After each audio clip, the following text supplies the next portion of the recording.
been 1, 2, 3, but recently something has happened to me. Everything always came easily, but today I woke up and felt nothing. Could I be finally finding out that there's absolutely nothing worth shouting about? Faced with the choice of just losing my voice, I'd rather shut up and say nothing.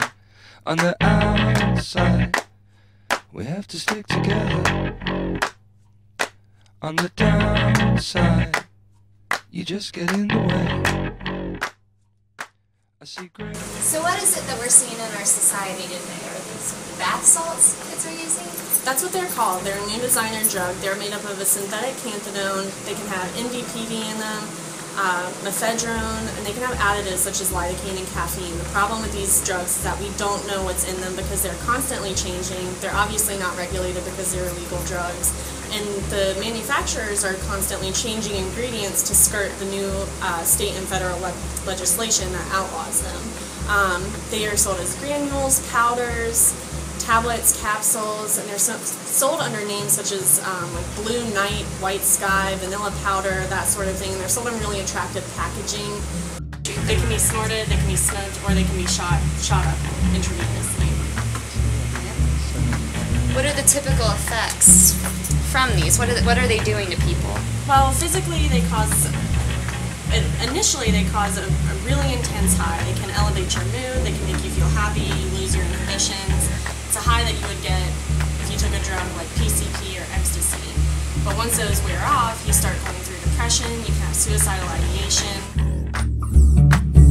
People and places just pass me by, and if I told you I was sorry, I'd be telling a lie. Perfectly happy, I'm way outside, and I'll be happy as long as I stay here. You can see tachycardia, hypertension, they can be sweaty, they can be extremely paranoid, aggressive, violent.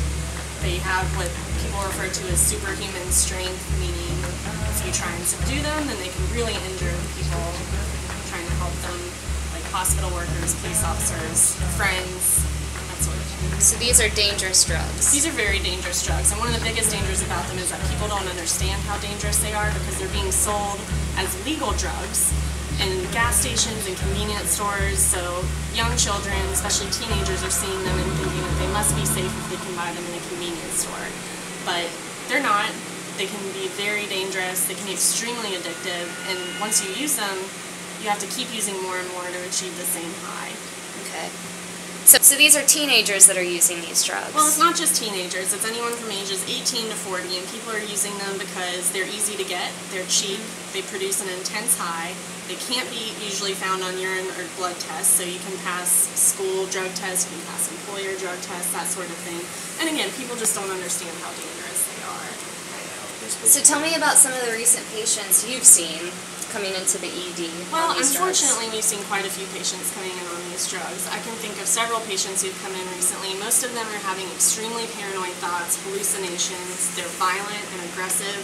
They usually end up in restraints. They require benzodiazepines, which is the current poison control center recommendation to treat them. They're extremely tachycardic. They have high temperatures. And it takes quite a while for them to settle down. Now, the lucky kids are the ones who can take the benzos and they can be discharged home once they calm down. Unfortunately, a lot of people can end up putting themselves in acute renal failure, chronic renal failure, you can go into cardiac arrest. People can have really serious consequences from these drugs. And not only that, but a lot of times people hurt other people while they're on these drugs. I'm sure everyone's seen it in the news. And you can face legal ramifications, you can have problems with your personal life from this, you can lose your job, that sort of thing. So what you're telling me is that you're treating these patients with benzos, and that is all. That is typically all we can do for them. If a person comes in and is high on bath salts, there's no reversal agent like there is for an opiate overdose, that sort of thing. So the current recommendation is supportive treatment with fluids, monitoring, making sure they're safe, making sure the staff is safe. Like I said, the Poison Control Center recommends benzodiazepines, and then supportive treatment for whatever harm they cause their body, like if they're in renal failure, if they have cardiac dysrhythmias, or respiratory arrest or cardiac arrest.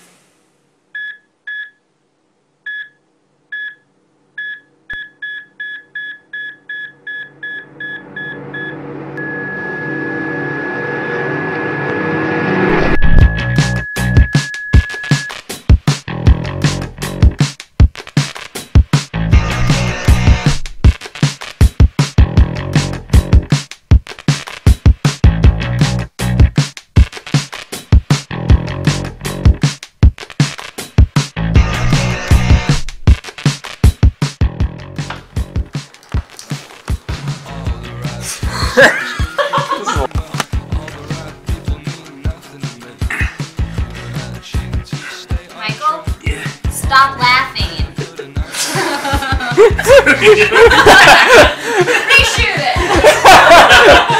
Yes, boss. Okay, I have blood in my head!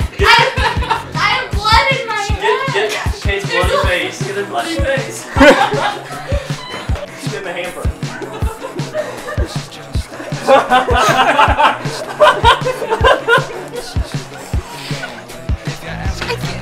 I can't not film this. Okay, I'm rolling you guys. Michael, stop it! Stop it! Stop! I like the finger stopping.